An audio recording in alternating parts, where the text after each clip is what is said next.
El libro de Mormón, el libro de Alma, hijo de Alma.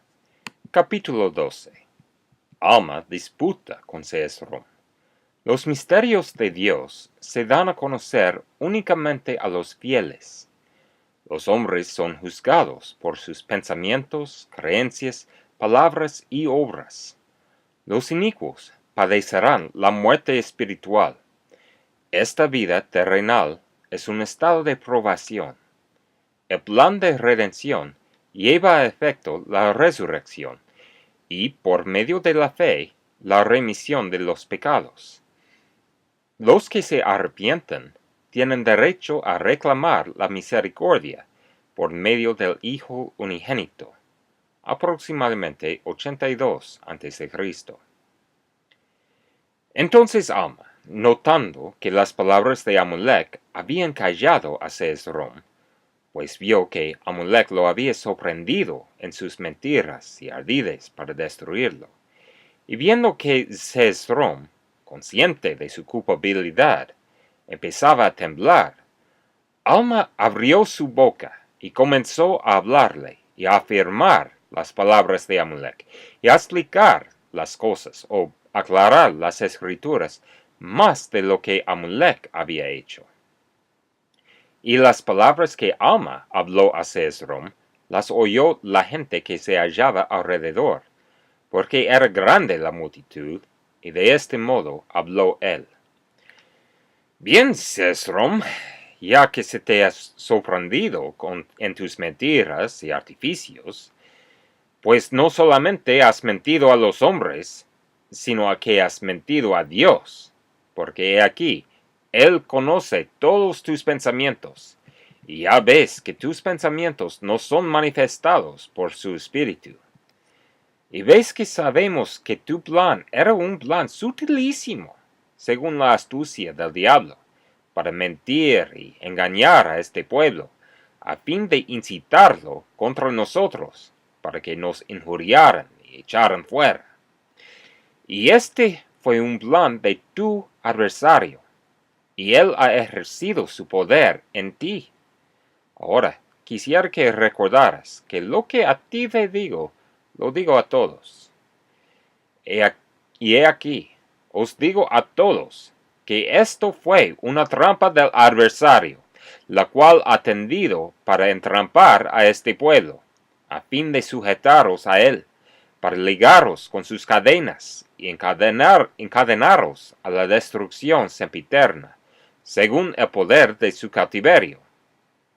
Ahora bien, cuando Alma hubo hablado estas palabras, Seezrom empezó a temblar sobremanera, porque más y más se convencía del poder de Dios, y también estaba convencido de que Alma y Amulek sabían de él, pues se había convencido de que conocían los pensamientos y intenciones de su corazón, porque les era dado el poder para saber de aquellas cosas, de acuerdo con el espíritu de profecía.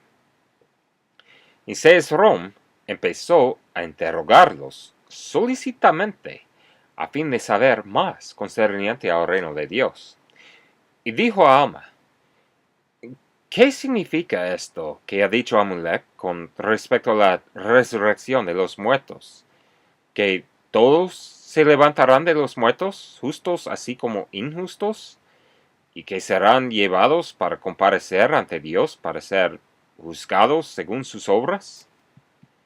Y Alma empezó a explicarle estas cosas, diciendo, a muchos les es concedido conocer los misterios de Dios, sin embargo, se les impone un mandamiento estricto de que no han de darlos a conocer, sino de acuerdo con aquella porción de su palabra que Él concede a los hijos de los hombres, conforme a la atención y la diligencia que le rinden. Y por tanto, el que endurece su corazón recibe la menor porción de la palabra, y al que no endurece su corazón le es dada la mayor parte de la palabra, hasta que le es concedido conocer los misterios de Dios, al grado de conocerlos por completo. Y a los que endurecen sus corazones les es dada la menor porción de la palabra, hasta que nada saben concerniente a sus misterios. Entonces el diablo los lleva cautivos y los guía según su voluntad hasta la destrucción. Esto es lo que significan las cadenas del infierno. Y Amulek ha hablado con claridad acerca de la muerte y de ser levantados de esta existencia mortal a un estado de inmortalidad y ser llevados ante el tribunal de Dios para ser juzgados según nuestras obras. Así que, si nuestros corazones se han endurecido, si hemos endurecido nuestros corazones contra la palabra, al grado de que no se halla en nosotros, entonces nuestra condición será terrible, porque seremos condenados. Porque nuestras palabras nos condenarán, si todas nuestras obras nos condenarán. No nos hallaremos sin mancha, y nuestros pensamientos también nos condenarán. En esta terrible condición, no nos atreveremos a mirar a nuestro Dios, sino que nos daríamos por felices si pudiéramos mandar a las piedras y montañas que cayesen sobre nosotros, para que nos escondiesen de su presencia. Mas esto no puede ser.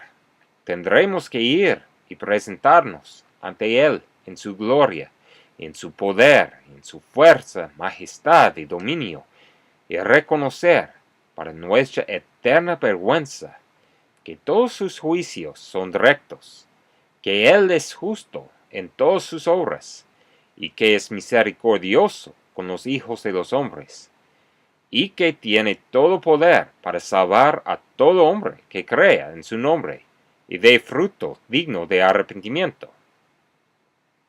Y ahora bien, he aquí, os digo que entonces viene una muerte, sí, una segunda muerte, la cual es una muerte espiritual. Entonces es cuando aquel que muere en sus pecados, en cuanto a la muerte temporal, padecerá también una muerte espiritual. Sí, morirá en cuanto a las cosas que atañen a la rectitud. Entonces es cuando sus tormentos serán como un lago de fuego y azufre, cuya llama asciende para siempre jamás. Entonces es cuando serán ligados a una sempiterna destrucción, según el poder y cautividad de Satanás, pues él los habrá sujetado a su voluntad. Os digo que entonces se hallarán como si no hubiese hecho ninguna redención, porque no pueden ser redimidos de acuerdo con la justicia de Dios, y no pueden morir, dado que no hay más corrupción. Y sucedió que cuando Alma hubo terminado de hablar estas palabras, la gente empezó a asombrarse más. Pero había un tal Antiona, el cual era un gobernante principal entre ellos, que se adelantó y le dijo: ¿Qué es esto que has dicho de que el hombre resucitará de los muertos y será cambiado de este estado mortal a inmortal, y que el alma nunca puede morir? ¿Qué significa la escritura que dice que Dios colocó querubines y una espada encendida al oriente del jardín de Edén? No fuese que nuestros primeros padres entrasen y comiesen del fruto del árbol de la vida y viviesen para siempre. Vemos, pues, que ninguna posibilidad había de que viviesen para siempre. Luego le dijo a Alma: esto es lo que estaba a punto de explicar. Vemos que Adán cayó por comer del fruto prohibido, según la palabra de Dios, y así vemos que por su caída toda la humanidad llegó a ser pueblo perdido y caído. He aquí, te digo, que de haber sido posible que Adán hubiese comido del fruto del árbol de la vida en esa ocasión, no habría habido muerte, y la palabra había resultado nula, y habría colocado a Dios en el papel de embustero, porque él había dicho: si comieres, de cierto morirás. Y vemos que la muerte viene sobre el género humano. Sí, la muerte de que ha hablado Amulek, que es la muerte temporal.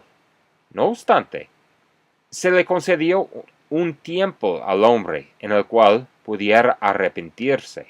Así que esta vida llegó a ser un estado de probación, un tiempo de preparación para presentarse ante Dios, un tiempo de prepararse para ese estado sin fin del cual hemos hablado, que viene después de la resurrección de los muertos.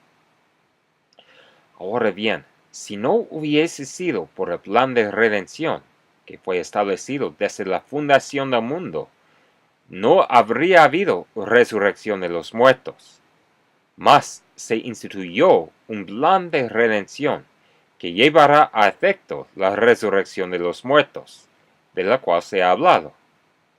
Y aquí, si nuestros primeros padres hubieran podido participar del árbol de la vida, habrían sido miserables para siempre, no teniendo un estado preparatorio.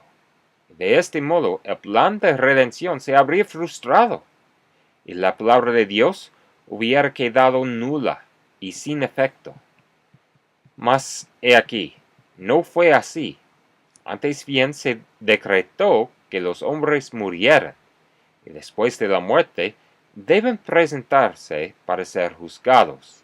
Sí, ese mismo juicio de que hemos hablado, que es el fin. Y después que Dios hubo dispuesto que estas cosas sobrevinieran a los hombres, he aquí, vio entonces que era necesario que éstos supieran acerca de las cosas que Él había dispuesto para ellos. Por tanto, envió ángeles para conversar con ellos, los cuales hicieron que los hombres contemplaran la gloria de Dios. Y de allí en adelante empezaron los hombres a invocar su nombre. Por tanto, Dios conversó con ellos y les hizo saber del plan de redención que se había preparado desde la fundación del mundo. Y esto Él les manifestó según su fe y arrepentimiento y sus obras santas. Por tanto, dio mandamientos a los hombres, habiendo éstos transgredido previamente los primeros mandamientos concernientes a las cosas que eran temporales, llegando a ser como dioses, discerniendo el bien del mal, colocándose o siendo colocados en condiciones de actuar según su voluntad y placer, ya para hacer el mal, ya para hacer el bien. Por tanto, después de haberles dado a conocer el plan de redención, Dios les dio mandamiento de no cometer iniquidad, el castigo de lo cual sería una segunda muerte, que era una muerte eterna respecto de las cosas pertenecientes a la rectitud, porque en estos el plan de redención no tendría poder, pues de acuerdo con la suprema bondad de Dios, las obras de la justicia no podían ser destruidas. Pero Dios llamó a los hombres en el nombre de su Hijo, pues este era el plan de redención que se estableció, diciendo: si os arrepentís y no endurecéis vuestros corazones, entonces tendré misericordia de vosotros por medio de mi Hijo unigénito. Por tanto, el que se arrepienta y no endurezca su corazón, tendrá derecho a reclamar la misericordia por medio de mi Hijo unigénito para la remisión de sus pecados, y ellos entrarán en mi descanso. Y el que endureciera su corazón y cometiera iniquidad, he aquí, juro en mi ira que no entrará en mi descanso. Y ahora bien, hermanos míos, he aquí os digo que si endurecéis vuestros corazones, no entraréis en el descanso del Señor. Por tanto, vuestra iniquidad lo provoca a que Él envíe su ira sobre vosotros, como en la primera provocación.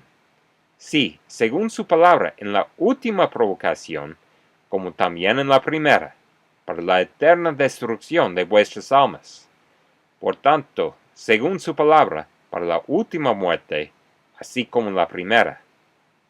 Así pues, hermanos míos, ya que sabemos estas cosas, y son verdaderas, arrepintámonos, y no endurezcamos nuestros corazones para no provocar al Señor nuestro Dios, a que haga descender su ira sobre nosotros, en estos, sus segundos mandamientos que nos ha dado, mas entremos en el descanso de Dios, que está preparado según su palabra.